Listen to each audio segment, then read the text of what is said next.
আমি কর্মসূত্রে লালমনিরহাটে থাকি, ও কর্ম করে, আমি কর্ম করি।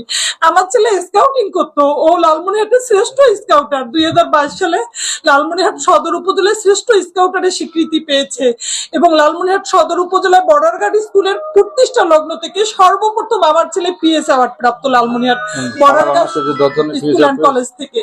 এবং আমার ছেলে 2022 সালে স্কাউটের সর্বোচ্চ সে সম্মাননা প্রেসিডেন্ট অ্যাওয়ার্ড পেয়েছিল, সমাজ উন্নয়ন অ্যাওয়ার্ড পেয়েছিল, প্লাস্টিক অ্যাওয়ার্ড পেয়েছিল।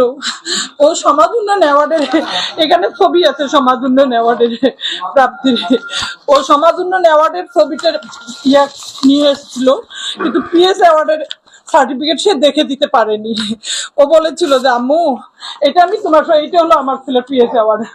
ও 22 সালে পিএস অ্যাওয়ার্ড পেয়েছিল এবং লালমনিরহাট জেলায় একমাত্র সেই শুধু সমাজ উন্নয়ন এবং পিএস অ্যাওয়ার্ড দুইটাই প্রাপ্ত হয়েছিল, দুইটাই প্রাপ্ত ছিল। তার প্লাস্টিক অ্যাওয়ার্ডেরও আমি সার্টিফিকেট পেয়েছি, তার মৃত্যুর পর আমাকে দিয়ে দেয়।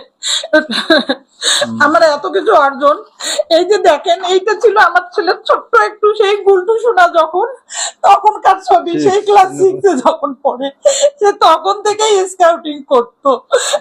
আমার সন্তানকে স্কাউটিং সম্মাননাও দিয়েছে আমার সন্তানকে। আমি এখানেও লড়াই করেছি। আমার ছেলে বর্ডার গভর্নমেন্ট কলেজে, আপনাদের লালমনিরহাট গভর্নমেন্ট কলেজে এসে পড়াশোনা করতো। সর্বশেষ একসঙ্গে 6টা পুরস্কার নিয়ে আসে সেই লালমনিরহাট গভর্নমেন্ট কলেজ থেকে। আর কোনো পুরস্কার সে জীবনে নিতে পারেনি। সে কোনো প্রাতিষ্ঠানিক তার কোনো গান ছিল না, একা একাই সে গান বলতো। এগুলো তো সে দেখেন একটা কলেজ লেভেল থেকে সে পুরস্কার গ্রহণ করেছে। আমি কতটা হতভাগী মা, এই সন্তানটাকে ধরে রাখতে পারিনি, আমি ব্যর্থ হয়ে গেছি, আমি ধরে রাখতে পারিনি।